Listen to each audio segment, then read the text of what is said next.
Mi nombre es Armando Cruz y te doy la bienvenida nuevamente a un análisis profundo de la doctrina. Shalom. El día de hoy continuaremos hablando sobre el tema de la ley de la alimentación, la cual fue instituida por Dios mismo desde el principio de la creación. Hoy llegaremos a la conclusión de este tema y hablaremos sobre la postura que tenía nuestro Mesías referente a esta ley. Hablaremos también de lo que pensaba el apóstol Pedro y el apóstol Pablo sobre este tema y veremos al final, ya en una visión panorámica, qué es lo que la palabra de Dios nos habla sobre este tema. En la segunda parte de este tema identificamos claramente cuáles eran los animales que Dios había prohibido para el consumo y alimentación del ser humano y cuáles eran adecuados y aceptables para la dieta del ser humano. Sin embargo, aún con estos versos tan claros, hoy en día tenemos una serie de cristianos que afirman que con la muerte del Señor Jesucristo, todas estas leyes fueron nulificadas a través de su muerte. Veamos lo que en realidad dice la Biblia sobre este tema, y lo primero que tendríamos que analizar es la opinión de nuestro Mesías mismo al hablar de la ley. Él, en el Evangelio de Mateo, capítulo 5, versículo 17, dice esto refiriéndose a la ley. No penséis que he venido para abrogar la ley o los profetas. No he venido para abrogar, sino para cumplir. Aún a pesar de esta afirmación del Maestro, tenemos la oposición de alguna gente religiosa y gente religiosa que afirma que esta ley ya no es vigente para el cristiano de hoy en día. Existen una serie de 3 versículos en la Biblia los cuales podrían ser confusos para el cristiano de hoy en día y que mal interpretados han causado un gran daño sobre la interpretación de la ley de Dios al hablar de la ley de la alimentación. Uno de estos versículos se encuentra en Mateo capítulo 15 y vamos a leer desde el versículo primero para entender y poner en contexto la plática que el maestro tenía con algunos fariseos y maestros de la ley de su tiempo. Dice así Mateo capítulo 15 versículo 1. Se acercaron a Jesús algunos fariseos y maestros de la ley que habían llegado de Jerusalén y le preguntaron: ¿por qué quebrantan tus discípulos la tradición de los ancianos? Comen sin cumplir primero el rito de lavarse las manos. Jesús les contestó: ¿y por qué ustedes quebrantan el mandamiento de Dios a causa de la tradición? Dios dijo: honra a tu padre y a tu madre, y también el que maldiga a su padre o a su madre será condenado a muerte. Ustedes, en cambio, enseñan que un hijo puede decir a su padre o a su madre: cualquier ayuda que pudiera darte, ya la he dedicado como ofrenda a Dios. En ese caso, el tal hijo no tiene que honrar a su padre. Así, por causa de la tradición, anulan ustedes la palabra de Dios. Hipócritas, tenían razón Isaías cuando profetizó de ustedes. Este pueblo me honra con los labios, pero su corazón está lejos de mí. Verso 9. En vano me adoran, sus enseñanzas no son más que reglas humanas. Verso 10. Jesús llamó a la multitud y dijo: escuchen y atiendan. Lo que contamina a una persona no es lo que entra en la boca, sino lo que sale de ella. Entonces se le acercaron los discípulos y le dijeron: ¿sabes que los fariseos se escandalizaron al oír eso? Verso 13. Toda planta que mi Padre Celestial no haya plantado será arrancada de raíz, les respondió. Déjenlos, son guías ciegos, y si un ciego guía a otro ciego, ambos caerán en un hoyo. Verso 15. Explícanos la comparación, le pidió Pedro. ¿También ustedes son todavía tan torpes?, les dijo Jesús. ¿No se dan cuenta de que todo lo que entra en la boca va al estómago y después se echa en la letrina? Pero lo que sale de la boca viene del corazón y contamina a la persona. Porque del corazón salen los malos pensamientos, los homicidios, los adulterios, la inmoralidad sexual, los robos, los falsos testimonios y las calumnias. Estas son las cosas que contaminan a la persona y no el comer sin lavarse las manos. Terminamos nuestra lectura con el versículo 20 y desde el versículo 1 hasta el versículo 20 podemos darnos cuenta que en realidad en ningún momento Jesús está nulificando la ley de la alimentación. Simple y sencillamente lo que nuestro maestro está diciéndole a la gente, a los religiosos de su tiempo y a sus mismos discípulos, es que en realidad el comer sin lavarse las manos no tiene un daño mayor desde un punto de vista espiritual, sino simple y sencillamente lo que comemos vamos a desecharlo a la hora de ir nosotros al baño. Como ustedes pueden leer y escuchar, esta es una mala interpretación de los llamados cristianos que sostienen que este verso es uno de los versos que comprueban que la ley de la alimentación ya no es válida hoy en nuestro día. Veamos ahora el testimonio de Pedro a través de la lectura del capítulo 10 del libro de Hechos, y vamos a leer el capítulo 10, versículo 1 en adelante. Si tienes tu Biblia, te invito a que la abras, que me acompañes en la lectura. Cualquier versión que tengas a mano es buena. Hoy estamos utilizando la nueva versión internacional, pero te podrás dar cuenta que el mensaje es completamente el mismo. Dice así, Hechos capítulo 10, verso 1 en adelante.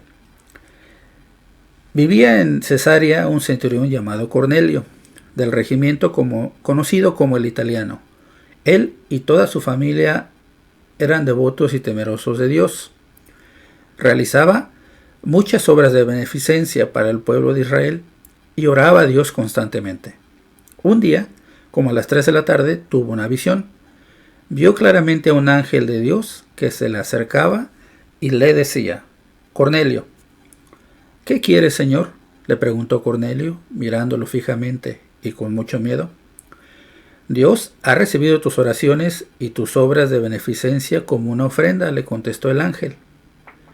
Envía de inmediato a algunos hombres a Jope para que hagan venir a un tal Simón, apodado Pedro. Él se hospeda con Simón el curtidor, que tiene su casa junto al mar. Verso 7.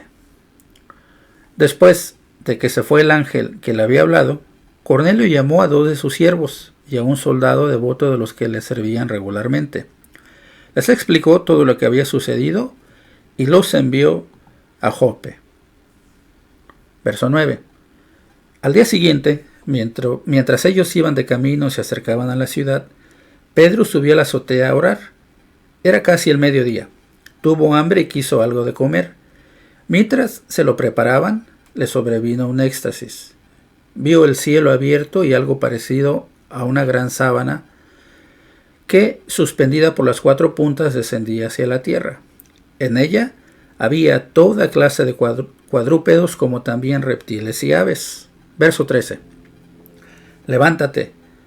Pedro, mata y come, le dijo una voz. De ninguna manera, Señor, replicó Pedro. Jamás he comido nada impuro o inmundo. Verso 15. Por segunda vez le insistió la voz. Lo que Dios ha purificado, tú no lo llames impuro. Verso 16. Esto sucedió 3 veces y enseguida la sábana fue recogida al cielo.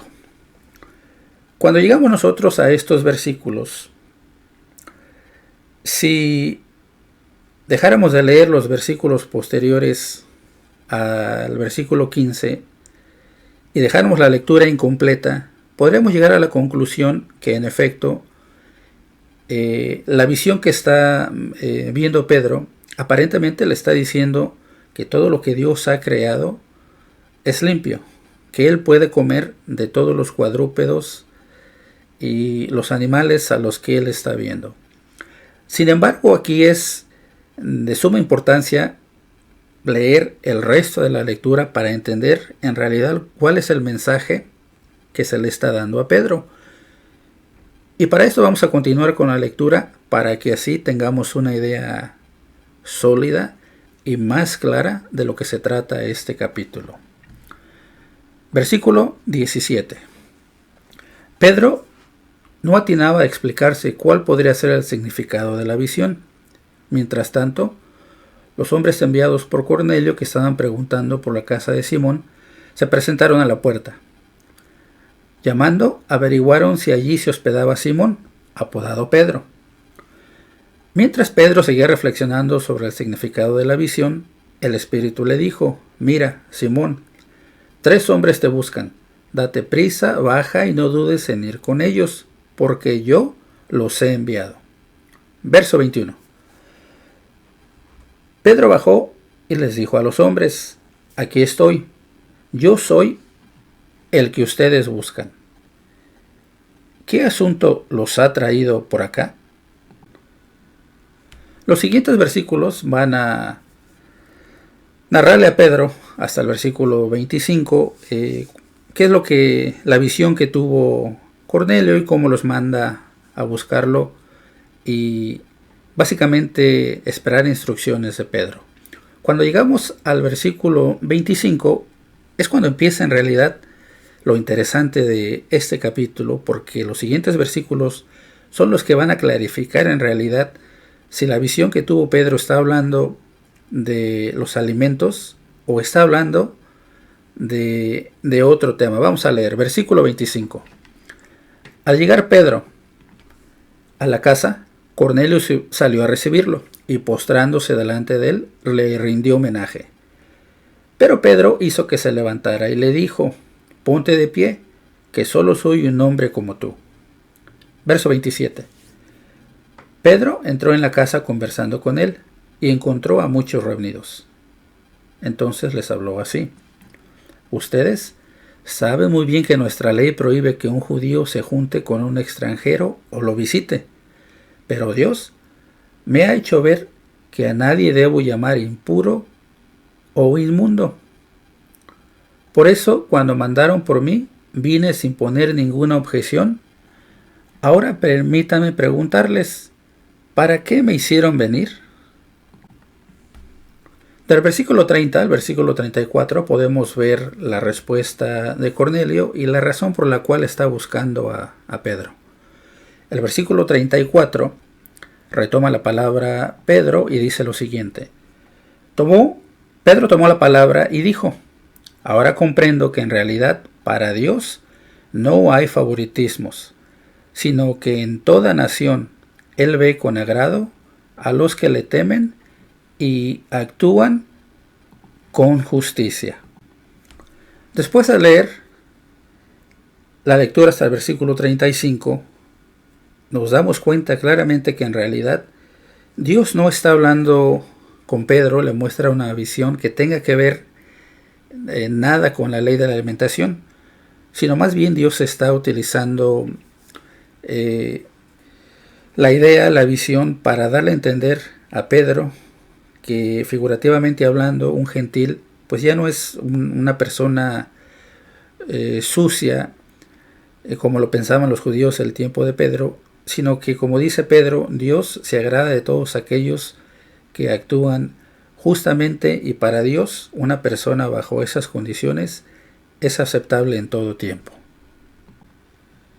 El siguiente verso, que se ha mal entendido, se encuentra en 1 Corintios capítulo 10, versículo 23 en adelante, y es un texto que ha causado demasiado daño a la hora de entender el tema sobre la ley de la alimentación. El texto dice lo siguiente: 1 Corintios 10, versículo 23. «Todo está permitido, pero no todo es provechoso. Todo está permitido, pero no todo es constructivo». Verso 24. que nadie busque sus propios intereses, sino los del prójimo. Verso 25.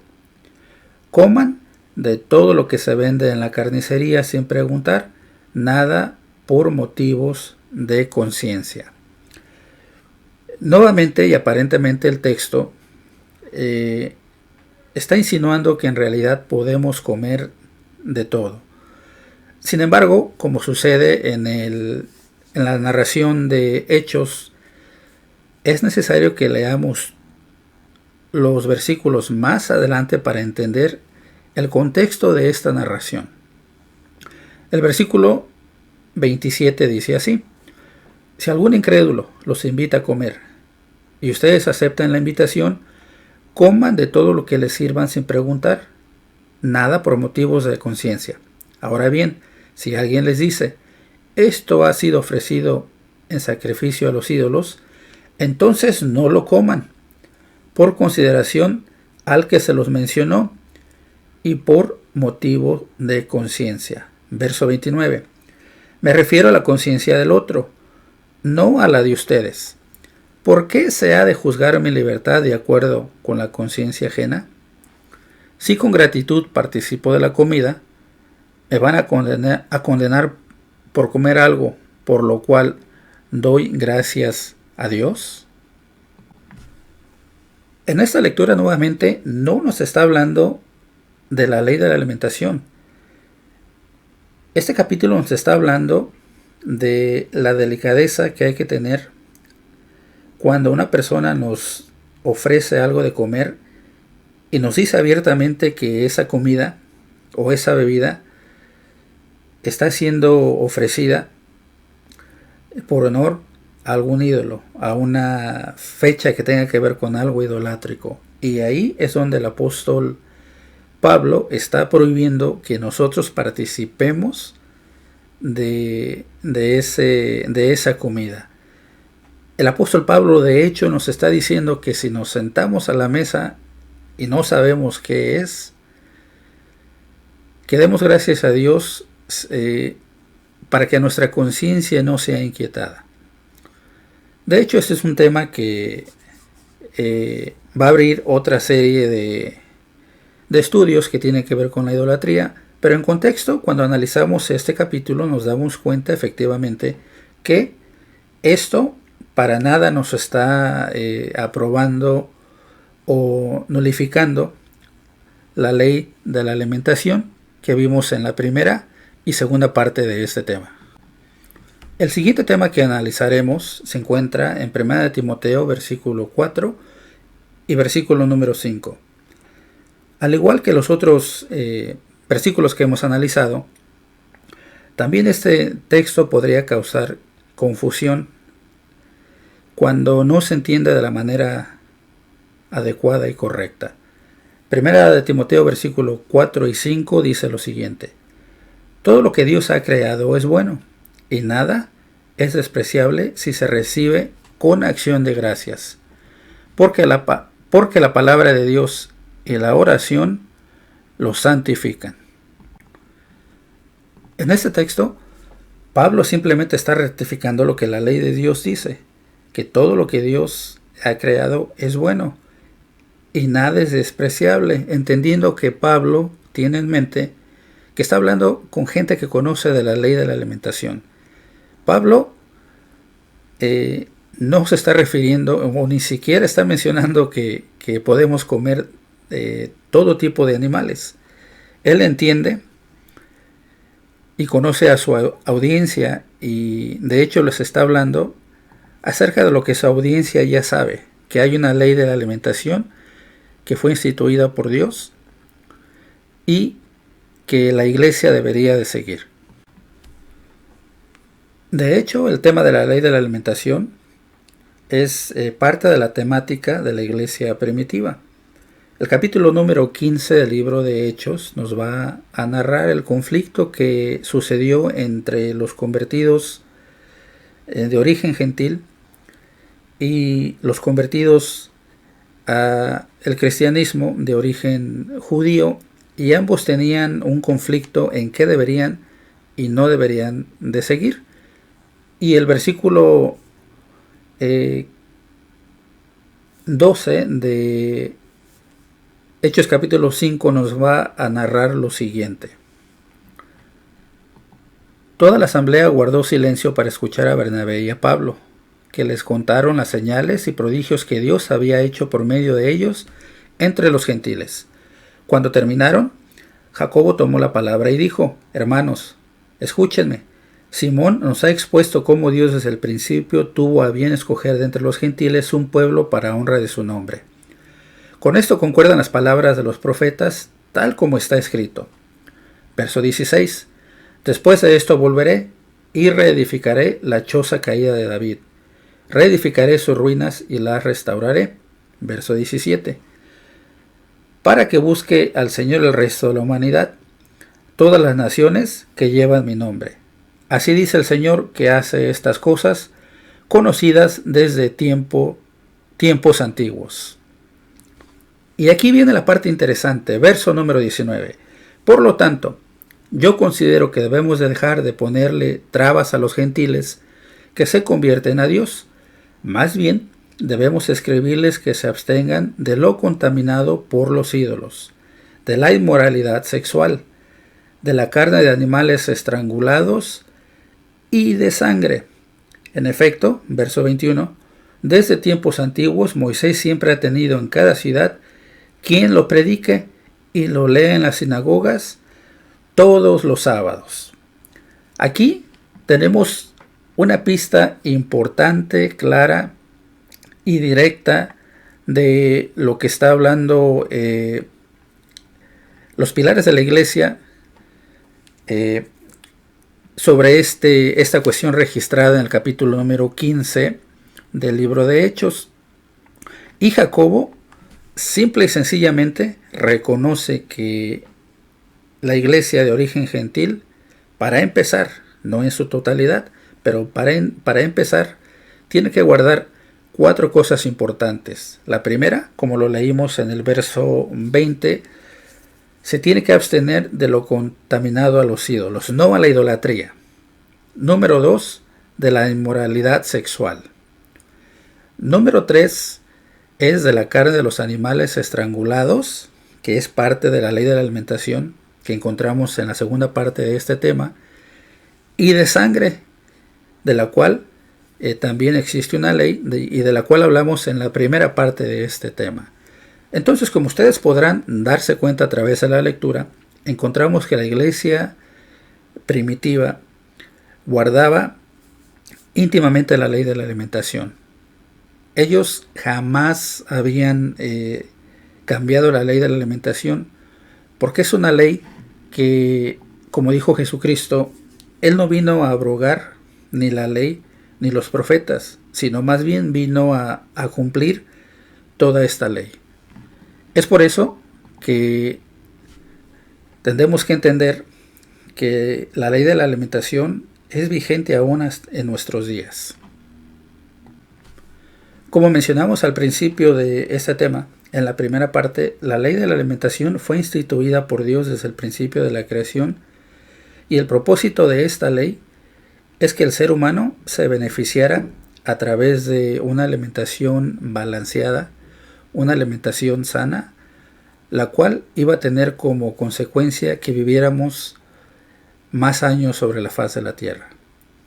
El hombre ha corrompido esta ley y, como decíamos en la primera parte de este tema, somos exactamente lo que comemos. Un claro ejemplo de la manipulación del hombre sobre los alimentos es simplemente ir al mercado o al supermercado en pleno invierno y encontrar fresas. Sí, fresas. Todos nosotros sabemos que hay ciertas frutas que son de temporada y no las podríamos encontrar en pleno invierno. Sin embargo, existen. ¿Se han puesto ustedes a pensar por qué encontramos fresas en nuestro mercado local en invierno cuando las fresas no son de esa temporada? La respuesta es sencilla. El ser humano ha manipulado la creación de Dios y ha corrompido lo que Dios ha querido que desde el principio fuera benéfico para todos los seres humanos. Es por eso que el pueblo judío mantiene una dieta kosher. ¿Qué quiere decir kosher? Simple y sencillamente limpia.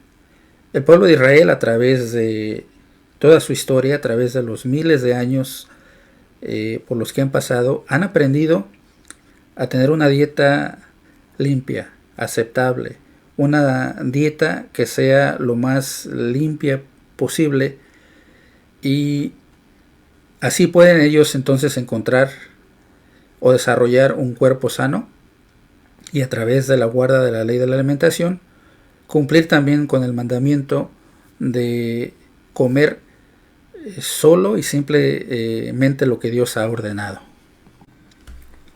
Haciendo así pues un resumen de este tema, podríamos decir que en la primera parte de este tema hablamos de la institución de una ley de la alimentación para el ser humano, para que el ser humano gozara de buena salud a un corto plazo y a un largo plazo. En la segunda parte del tema hablamos cómo Dios identifica claramente cuáles son los animales que podemos y no podemos comer. Y en esta tercera parte estamos hablando que en realidad los textos que los cristianos contemporáneos pueden usar y manipular para nulificar la ley de Dios, en realidad no tienen peso para hacer esto. Al contrario, vemos a nuestro Mesías, a los discípulos, a la iglesia primitiva, guardar esta ley de la alimentación. No encontramos nosotros en la Sagrada Escritura ningún texto, ni uno solo, que nos hable que esta ley ha sido ya enclavada en la cruz con la muerte de nuestro Mesías. De hecho, hay una advertencia del profeta Isaías en su capítulo 66, verso 15 y verso 16, los cuales nos hablan de un futuro. Ni siquiera nos hablan de un presente, sino un futuro y la grave consecuencia que habrá para toda aquella gente que no guarda la ley de la alimentación. La palabra de Dios dice lo siguiente: ya viene el Señor con fuego, sus carros de combate son como un torbellino, descargará su enojo con furor y su reprensión con llamas de fuego. Verso 16. Con fuego y con espada juzgará el Señor a todo mortal. Muchos morirán a manos del Señor. Verso 17. Juntos perecerán los que se santifican y se purifican para entrar en los jardines, siguiendo a uno que va al frente. Y los que comen carne de cerdo, ratas y otras cosas abominables, afirma el Señor. Es decir, cuando analizamos este versículo nos podemos dar cuenta que habla de un futuro, de la segunda venida de nuestro Mesías, y cómo habrá un pago específico para todos aquellos que, como dice el versículo 17, comen carne de cerdo, ratas y cosas abominables de las cuales Dios no permite que comamos. Espero que esta tercera parte de este tema haya clarificado aún más tu entendimiento de la ley de la alimentación, y que a través de la primera, segunda y tercera parte, bueno, ahora esta ley sea bastante clara para tú quien me escuchas. Espero en el Señor de todos nosotros, Dios de Abraham, Dios de Isaac y Dios de Jacob, que este tema sea de provecho para tu conocimiento general, y sobre todo que a través de este tema puedas dar un paso más para llegar a la santidad, la cual Dios pide de todos nosotros. Mi nombre es Armando Cruz, y que Dios te bendiga. Shalom.